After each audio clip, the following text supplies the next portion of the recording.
तो हर कोई यही बोल रहा है कि बॉलीवुड के बड़े बड़े स्टार्स काहे को चुप हैं। सीए पर, एनआरसी के मुद्दे पर पूरे देश में हंगामा है, लेकिन मजाल है कि कोई सुपरस्टार जुबान खोल दे ना। किसी ने बोला ये फिल्म वाले ऐसे ही हैं हमेशा से, इन्हें किसी भी दौर में देश के मुद्दों से कोई मतलब नहीं रहा। लेकिन ये सच नहीं है, क्योंकि हम आपको एक पुरानी दास्तान सुनाने वाले हैं डिटेल में। आज के दौर में यकीन करना जरा मुश्किल है, लेकिन बॉलीवुड स्टार देव आनंद ने एक रैली में हजारों लोगों के सामने इंदिरा गांधी और संजय गांधी को ललकार दिया था। देव आनंद बोले थे कि अरेस्ट करके दिखाओ जरा तो जाने। उन्होंने नेताओं को लालची मूर्खों की जमात भी कहा था, और सबसे बड़ी बात, देव आनंद ने बाकायदा अपनी एक पॉलिटिकल पार्टी भी बनाई थी, गट्सी। हाँ, तो गली गली जाकर अपनी फिल्में प्रमोट करने वाले, लेकिन देश के बड़े बड़े और अहम मुद्दों पर खामोश रहने वाले आज के सुपरस्टार्स को उन्हीं के गलियारों से एक पुरानी दास्तान याद दिला देते हैं। ध्यान से सुनिएगा।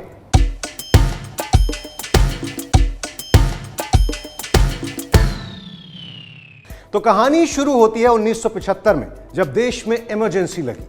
आपको तो पता ही है, देश भर में इसका विरोध हो रहा था। इमरजेंसी के दौरान फिल्म इंडस्ट्री की कई हस्तियों का भी अपमान किया गया।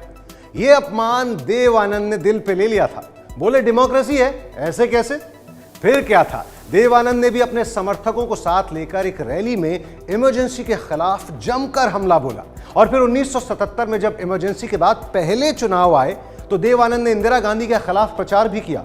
जुहू बीच पर हुई रैली में देव आनंद और उनके भाई विजय आनंद ने इंदिरा गांधी पर जमकर निशाना साधते हुए उन्होंने चुनौती दी कि वो उन्हें गिरफ्तार करके दिखाएं।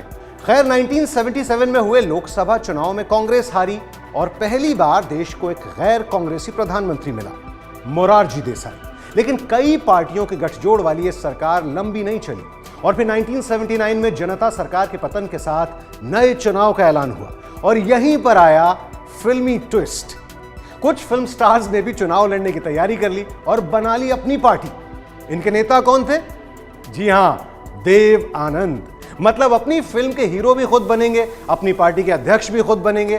पार्टी के मेंबरशिप फॉर्म में तस्वीर भी देव आनंद की ही थी। वी लव यू देव साहब। और 4 सितंबर 1979 मुंबई के ताजमहल होटल में बाकायदा एक प्रेस कॉन्फ्रेंस बुलाई गई और देव आनंद ने नेशनल पार्टी के गठन की घोषणा कर दी। अपने खास अंदाज में देव आनंद ने कहा, friends, therefore I give you the national party. National party का घोषणा पत्र भी जारी किया गया। वैसे तो देव साहब जब तक रहे यंग मैन ही रहे, लेकिन अपनी पॉलिटिकल पार्टी का घोषणा पत्र जारी करते हुए वो एंग्री यंग मैन बने हुए थे। पूरी मीडिया के सामने देव आनंद ने बेहद जोशीला भाषण दिया। बोले, ध्यान से सुनिएगा।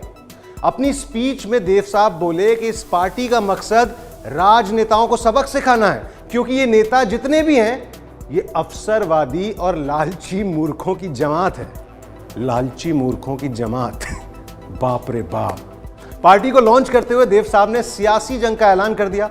अपने भाषण में बिल्कुल नेताओं की तरह बोले, ये गरीबी, बेरोजगारी, अशिक्षा और भ्रष्टाचार के खिलाफ जंग है। एक समृद्ध समाज बनाने के लिए विकास। जी हां, विकास यानी डेवलपमेंट को बढ़ावा देने के लिए मेरी ये पार्टी है।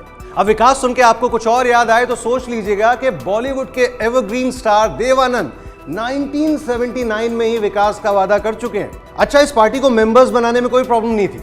मेंबरशिप फी थी 1 रुपया, और उस जमाने में लोगों ने सोचा कि फिल्म स्टार से जुड़ रहे हैं, अलग ही टशन दिख रहा था, तो देश भर में हजारों मेंबर्स बन गए।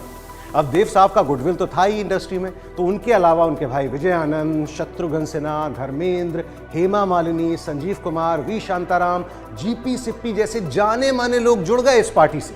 पार्टी की रैलियों में भी खूब भीड़ जमा होती थी। हालांकि कुछ ही दिन में मीडिया ने इसे पब्लिसिटी स्टंट कहकर खारिज कर दिया, लेकिन देव आनंद सीरियस लगते थे सियासत को लेकर। उन्होंने शिवाजी पार्क में रैली बुला ली।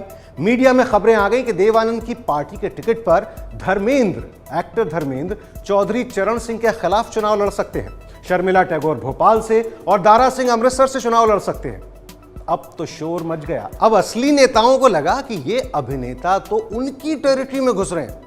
तो खबर आई कि जनता सरकार और कांग्रेस के बड़े नेताओं ने प्रोड्यूसर जीपी सिप्पी और रामानंद सागर जैसी असरदार फिल्मी हस्तियों को नसीहत दी कि भैया इस तमाशे को बंद कर लो, वरना चुनाव के बाद मुश्किल हो जाएगी। मतलब इशारों इशारों में फिल्म इंडस्ट्री को समझा दिया गया कि फिल्मों पर ध्यान दें, नहीं तो इनकम टैक्स की रेट वेट भी पड़ सकती है। इस बात का असर हुआ और धीरे धीरे देव आनंद की नेशनल पार्टी की हवा निकलती चली गई। इस पार्टी में सक्रिय फिल्मी हस्तियां किनारा करने लगीं और देव आनंद अकेले रह गए बेचारे। कुछ वक्त बाद उन्होंने भी नेशनल पार्टी का ख्याल अपने जहन से निकाल दिया। So sad. लेकिन आज के दौर में समझ में आता है कि जितने दिन भी ये पार्टी रही, इसने एक बात तो जाहिर कर दी कि आजकल के बड़े बड़े स्टार्स की तरह देव आनंद डरे नहीं थे। जो दिल में था वो खुलकर बोले, बेखौफ, जैसी भी की कोशिश तो की। बाकी तो जो है सो है, आप देख ही रहे हैं आजकल के रोल मॉडल्स का हाल, है कि नहीं? एबीपी न्यूज आपको रखे आगे।